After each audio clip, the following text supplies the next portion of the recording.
Hello everybody, this is Miss Bender once again, and this time we are going over your heart objectives 7, 13, and 14. Right? Heart objective 7 is name and describe the function, location, and mechanism of operating for each heart valves. And objective 13 is discuss normal heart sounds and their origin. Describe how heart murmurs affect the closing of the heart valves. And 14 is discuss all of the events and timing of the cardiac cycle. Number 14 on your note-taking guide is not listed here. It is listed with the electrical impulse aspect of your heart. We will be going through your cardiac cycle again when we reach that. But I'm going to reference it here so you get a full understanding of how your heart is beating and what's happening when your heart does beat. So for those reasons, we're going to mention the cardiac cycle in a couple of these videos. However, in this video, we are sticking to the larger section of your note-taking guide that is mostly found in the pages for Heart Objectives 7 and 13, but we will also be referencing Objective 14 by nature of the fact that that's what we're talking about. This is your heart valve video, if you couldn't tell by meaning of, or by me listing your objectives. And to start off your heart valve video, we're going to start with Objective 7, and I'm going to introduce you to your heart valves. So, first question is, what is a valve, right? Valves are things that open and close to prevent things from flowing in directions that you don't want them to. So the entire purpose of heart valves is to ensure that blood cannot flow backwards. If you guys remember from the very first heart video we did of the regions of the heart and the anatomy and the order in which blood flows through your heart, you do not ever want a point in time where blood is flowing backwards. Our circulatory system is like a series of pipes that are running through us. You want things to flow in one direction and in one direction only. If things start going backwards, other really bad complications occur. And the mechanism involved that ensures that things don't flow backwards is a valve. Right? So think about your heart valves here. They can open, and then they can snap shut, and their job is to prevent the backflow of blood. Pure and simple. If you need a real-world example to sort of think about how they work, if you look at the squeeze bottles of ketchup, right? So ketchup squeeze bottles, that kind of thing. If you look at the little bitty, a valve, for lack of a better term, the little valve that allows the ketchup to go in or out as you are squeezing the bottle. When you put pressure on the bottle and squeeze, it opens up and the little plastic tabs do actually make this kind of shape, right? And then when you stop squeezing, they snap shut so you can hold the bottle upside down and the ketchup doesn't fall out. Your heart kind of works the exact same way. And that's how your valves function as well, with the squeezing of your heart opening them, and then when your heart relaxes, the valves snap shut. Because it's the blood itself pushing against the valves when your heart squeezes that snaps them open. And then they relax in a shut position. So, you have a couple of different sets of valves. We have a set of valves called your atrioventricular valves, or AV valves for short. These are between the atria and ventricles within your heart. And then you have a set of valves called the semilunar valves, which are kind of shaped like crescent moons. That are the valves that prevent backflow back into the heart when blood has entered the veins, the arteries, I should say, the arteries leaving the heart. So these semilunar valves, which can also be abbreviated SL valves, are the valves that are at the base of these arteries that are leaving the heart, preventing blood from rushing back into the heart when your heart relaxes between beats. So, you have two of each of these valves. Your atrioventricular valves have two different names. The valve on the right side of your heart has 3 of these little cusps or prongs on it. Because of that, this valve right here between your right atria and your right ventricle, or your right atrium and your right ventricle, is called your tricuspid valve.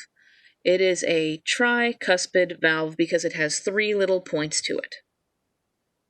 On the flip side of your heart, the left side, however, you have a valve that only has 2 little flaps to it. Because of that, the left side valve is called your bicuspid valve. Bi as in bicycle, it has 2 wheels, right, and only has 2 flaps. So the left side has the bicuspid valve, and the right side has the tricuspid valve. Tri as in 3 like a triceratops or tricycle. Because the left side of your heart, as indicated by all of the pictures, and like we have said before in other videos, is the side of your heart that gets blood everywhere in your body. It doesn't just have to get it next door to the lungs. It has to get it everywhere in you from your head to your toes. The muscles are thicker on the left side of the heart, and the left side of the heart sort of pumps a little bit harder. Because of that, the mitral valve takes a little bit more of a beating throughout your lifetime just by nature of what side of the heart it's on than the tricuspid valve does. And because of that, that bicuspid valve on the left is the valve that is most likely to wear out or gain problems as we age over time. Because of that, it has also been given a different name, because it's the one that's most likely to need surgery and all that sort of stuff. It is also, the bicuspid valve is also called the mitral valve. They are the same thing. Bicuspid and mitral valves are the exact same thing. Whatever you would like to call it, go with it. In terms of actual practicing in the real world, you are more likely to hear people say, tell a patient that doesn't have medical training, your mitral valve is wearing out, or something like that, as opposed to the textbook bicuspid valve, which is more of a medical terminology kind of thing. But they are the same thing, right? The semilunar valves are named after the arteries that they are found in and prevent the blood from back flowing out of. So your first semilunar valve is right here on the pulmonary trunk, which is called the pulmonary valve. It can also be called the pulmonary semilunar valve. And then you have a valve that's right over there, like right here at the base of the aorta, which, surprise, surprise, is called the aortic valve, or the aortic semilunar valve. Right? When your valves begin to wear out when you get older, right? There we go. When your valves begin to wear out as we get older, things start to go wrong and things can happen. We call this an insufficiency. So when somebody says they have a valve insufficiency, it can mean anything is going wrong and anything is happening.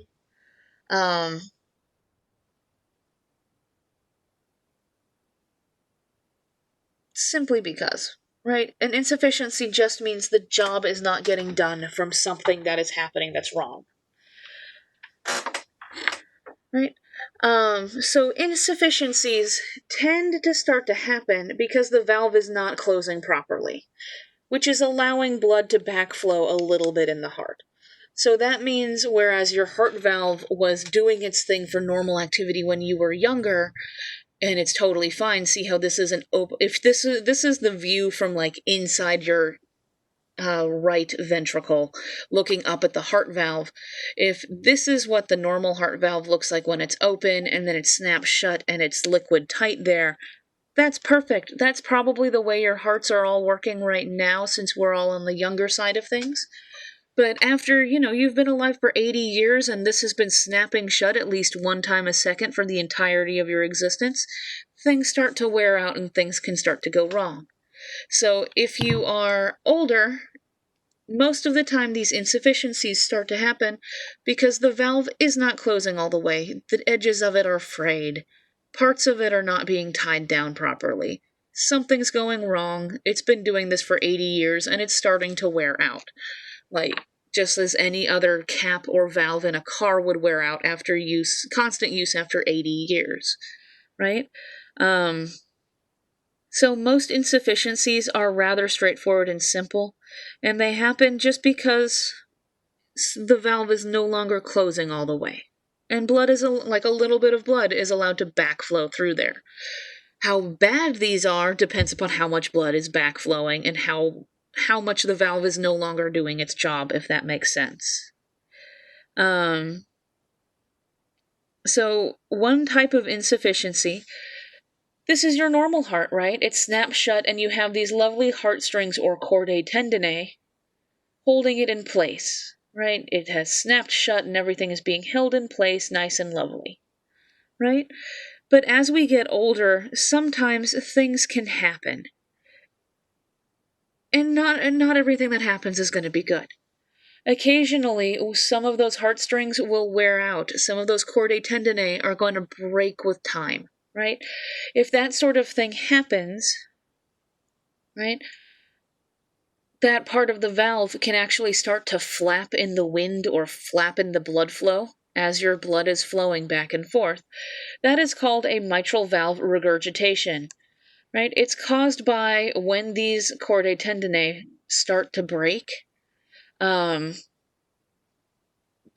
if it's not dealt with quickly and all of the chordae tendineae on one side or with one of these little flaps breaks, it can cause one of these flaps to actually start bending the opposite direction that you want it to, which is called a prolapse, right?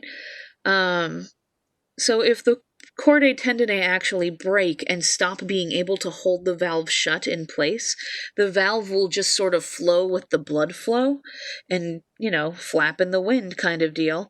And that will cause the actual valve to bend over backwards and reverse, and that's called a prolapse. Prolapses are not good. That means you have blood freely flowing back and forth in an area where it's not supposed to, so your blood is no longer flowing efficiently. That is always a not good thing, right? The good news is, though, these are pretty easy to diagnose because doctors have those stethoscopes, the things that they always hold up to your chest and put in their ears and they say, hey, breathe. Take a deep breath in and out, in and out. They're listening to your heartbeat, and not only are they listening to your heartbeat, when they're listening for that, they're listening for the whooshing sound of blood going back and forth. Because when a valve does not close properly and it causes that disruption of blood flow, when there is regurgitation in that blood flow, you can hear it under a stethoscope because you can hear the liquid inside you sloshing backwards, just like you can with a straw in a cup, right? That is called a heart murmur. We have a specific name for that. That is what a heart murmur is. If a patient is diagnosed with having a heart murmur, it means that the doctor can hear the blood flowing backwards within them, right? Another cause for heart murmurs and other issues is stenosis. It's this lovely word down here. This tends to happen when you are elderly and older. This mitral valve regurgitation can happen if you've had heart attacks or if there's been other trauma and injury in your life and that sort of thing. Stenosis tends to happen as you get older because stenosis is when things get harder or calcify over time as you age. So stenosis is a condition where the valves themselves, because they've been used so long, are becoming rigid and they start to calcify or harden with the calcium that's in the muscle fibers. That's bad. You want these flaps to be able to open and close, right? And if they become hard and rigid, they lose their flexibility and they can't open and close as easily anymore. So a loss of flexibility means that the heart has to push against a non-flexible valve that can't open and close well, even harder. So your heart has to work harder to get the blood past that stenosed valve. And that's never a good thing if your heart has to work harder to pump the blood around stuff inside your heart. That tends to be bad, right? So this is a stenosed valve, you can see the edges of the heart valve are getting stiff and they're not moving as well, meaning that valve is not closing as efficiently as it once could, which is what's causing that patient to have a heart murmur. This sort of thing is common in the elderly, though. If you're looking for statistics for aortic stenosis, because the aortic valve here has a tendency to affect the aortic valve frequently in the elderly, because if you can imagine, the blood that is coming out of the left ventricle goes straight up into the aorta, and the aorta takes the hit of that initial blood pressure pump, right? Because it takes the full force of your heart beating, and then when your heart relaxes, if the blood needs to try to backflow after that strong push, just like a wave machine, if you go to Whitewater or any other like water amusement park, the waves don't just like flow in one direction. If the wave hits the side of the pool, it's going to come back with an almost equal amount of force, right? This is the point of wave machines. So if your left ventricle beats outwards and then your heart relaxes and some of the blood doesn't make it up over this archway and it just kind of starts falling back down with gravity, this aortic valve is the thing that snaps shut and catches the blood from falling back into the heart. So this aortic valve snapping shut is pretty significant. And yeah, it has a tendency over years of use to be affected by stenosis. So if you're looking for some statistics, because this is like aortic valve stenosis is actually a pretty common diagnosis, especially if you want to work with the elderly in the future. Aortic stenosis happens in around 2% of the United States population at any point in time. So 2% of the people in the US are suffering with this, and a large proportion of that population, around 40%, 4 out of every 10 individuals over the age of 80 suffer from this, which is a pretty decent chunk. And if you do want to be one of those lovely nurses and people that work with, or doctors, physical assistants, whatever, that work with our elderly population, this is going to be something you're probably going to hear a decent amount about, right? This is one reason why we worry about blood pressure in the elderly and that sort of thing. Because aortic stenosis happens in around 40% of our United States population over the age of 80.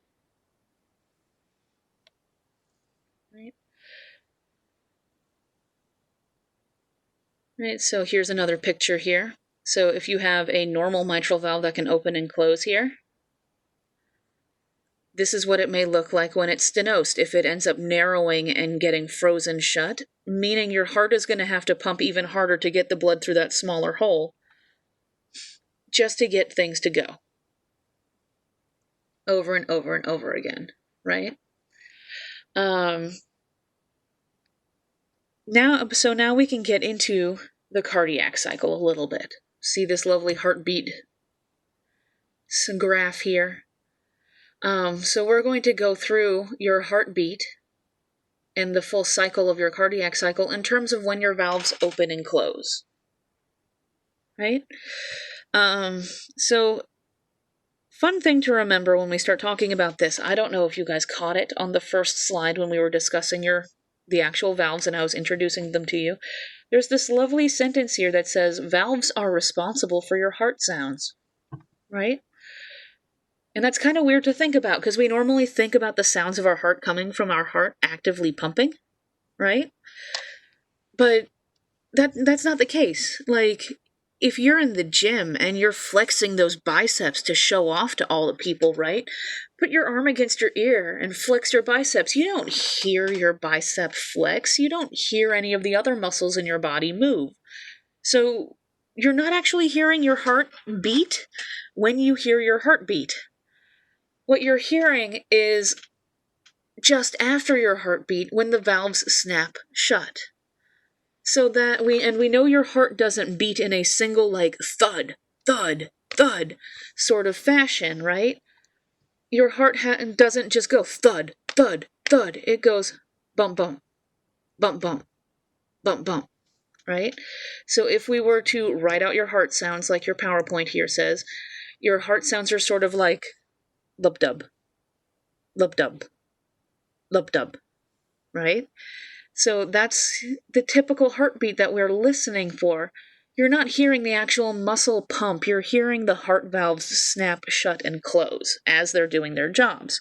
So that first lub in the lub-dub happens when your AV valves snap shut. And your AV valves closing signifies the beginning of a cycle, or of a beginning in the heart cycle, calls systole. Right? Systole is when your heart is beating, diastole is when your heart is relaxing between the beats. So the beginning of the systole part of the cycle starts when that first lub in the lub-dub sound goes off, and that's when your AV valves snap shut.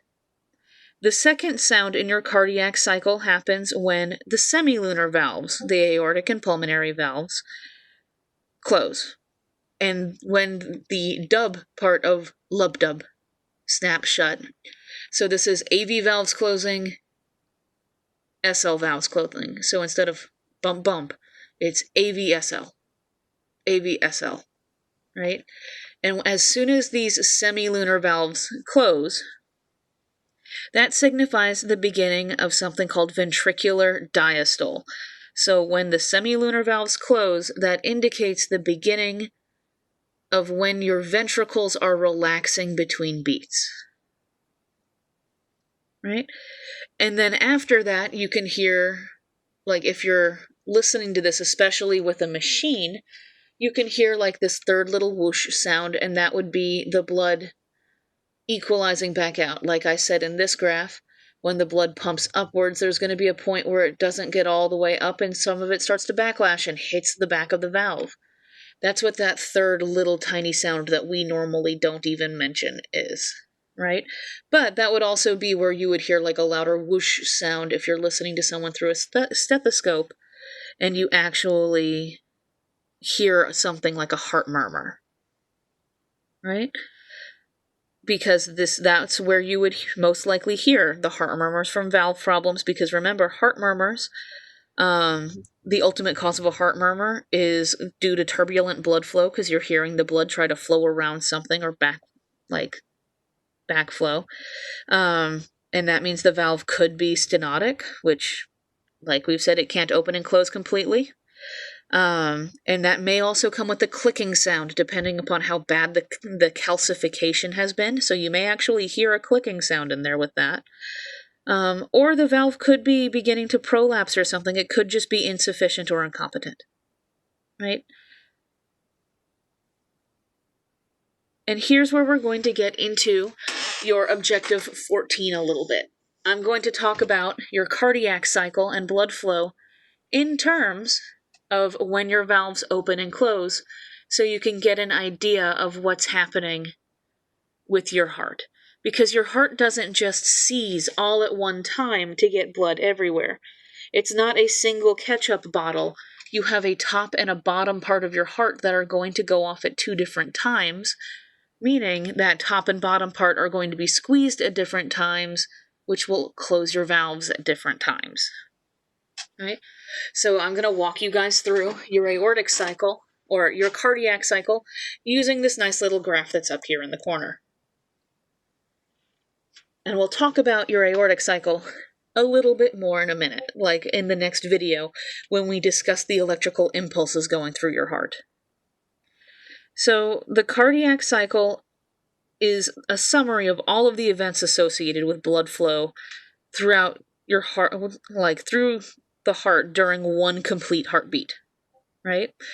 We've already discussed systole and diastole. Systole is when your heart is actively beating. Diastole is that relaxation phase, right? So you have three major steps for your cardiac cycle. You have ventricular filling, you have ventricular systole, and then isovolumetric relaxation, right? So to take this through from beginning to end, right, ventricular filling is taking place mid to late diastole. So during that point in time where your heart is relaxed, right? During that point in time where your heart is relaxed, all of your AV valves are open. So the valves are happily open like this, just allowing blood to trickle down through the heart. 80% of your blood, because of gravity and whatnot, is just going to passively fall into those ventricles. So if your valves are open here on the inside, so if these AV valves are all open and you have blood coming in from the pulmonary veins here and the superior and inferior vena cava, just into both of these atria, about 80% of that blood is just going to passively flow directly from the atria that are collecting it. Remember, these valves are open, so it's just going to trickle on in here and flow down into these ventricles. So the blood is going, about 80% of your blood is just going to flow into these ventricles, right? And halfway through this ventricular filling phase, atrial systole is going to occur, meaning the top part of your heart, or the atria, are going to beat. Meaning during that moment in time, when this lub is about to happen, the top part of your heart or your atria are going to squeeze like ketchup bottles and push the rest of the blood that is passively coming into them down into the ventricles and push that 20% down in full. At that point in time, these heart valves are going to snap shut, right? And that brings us to something called your end diastolic volume, or EDV, right? That is the volume of blood that each ventricle at the end of your ventricular diastole has. The full amount of blood in your ventricles when they're relaxed is what we're looking for here. Because we know that when your ventricles are relaxed, they are filling with blood. You want a higher number here, because you want the ventricles to be able to hold as much blood as possible here, right? For maximum efficiency, you want the ventricles to hold as much blood as possible, so you want that number to be as high as possible, right? And that's your first phase. That's what ventricular filling is. So the ventricles are now full of blood, and the top part of your heart has beat, right? So we are in this little hump right here, as far as your pressures and that sort of stuff is concerned,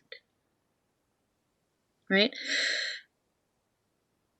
So what's going to happen at this point in time now is the top part of your heart, your atria,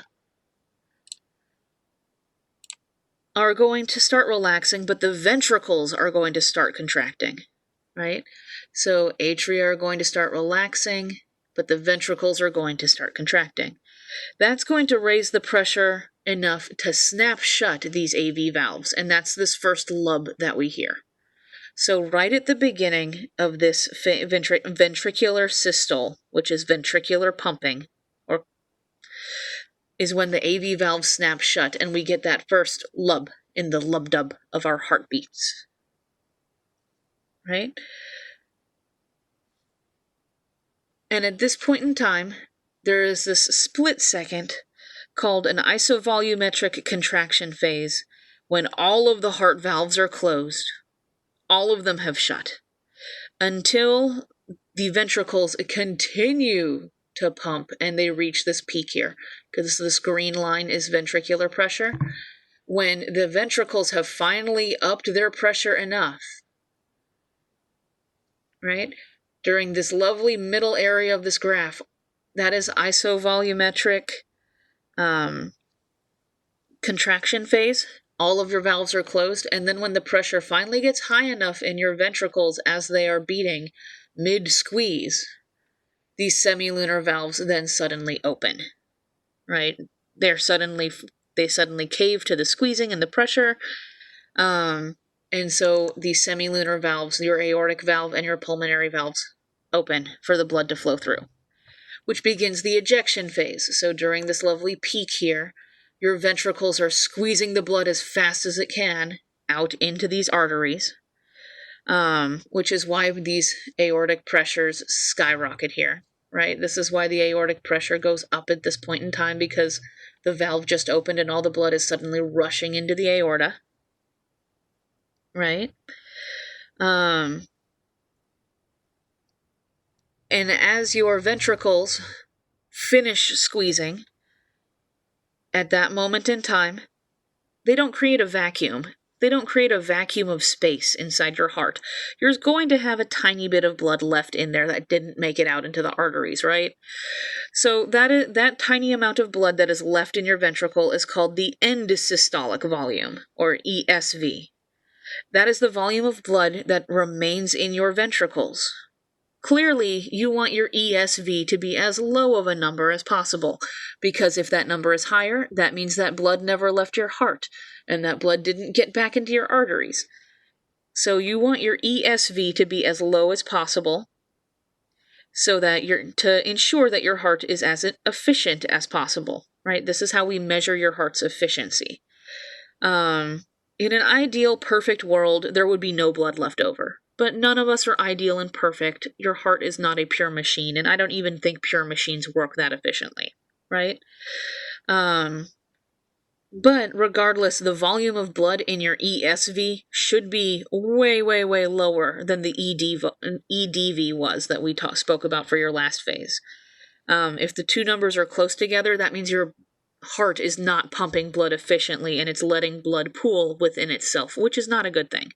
That is not a good sign, right? But after your ventricles have finished beating and they start to relax, the pressure is going to skyrocket or like plummet down again, right? So pressure is going to fall, and that's going to start a phase called the isovolumetric relaxation phase. And that's when diastole happens. That's early diastole. The ventricles are going to relax. You have this happy moment in time where things are relaxing. When the blood attempts to backflow here, back into the heart, when your ventricles start to relax and pressure lowers, the semilunar valves are going to snap shut. That's what this dub sound is. So that's the second of the lip-dub. Lip-dub. Right? So that is the second of that sound. And those valves snap shut to prevent backflow. And then your heart relaxes for a moment until pressure starts to rise again. Your heart feels full from the receptors that are in it. And then it can start beating top-bottom again. So instead of lip-dub, you have top-bottom, top-bottom, top-bottom. And that's just your AV valves, semilunar valve shutting. So AV semilunar, AV semilunar. Over and over again throughout your entire life. So that is how your heart beats. It is a series of ketchup bottles squeezing. We will talk more, and that's the valve's jobs. We will discuss more in your next video about how your heart functions and works this way, because we're going to actually talk about what causes your heart to beat and the electrical signals that is being sent off from your heart in your next video. Let me know if you guys have any questions, and I will hear from you guys later.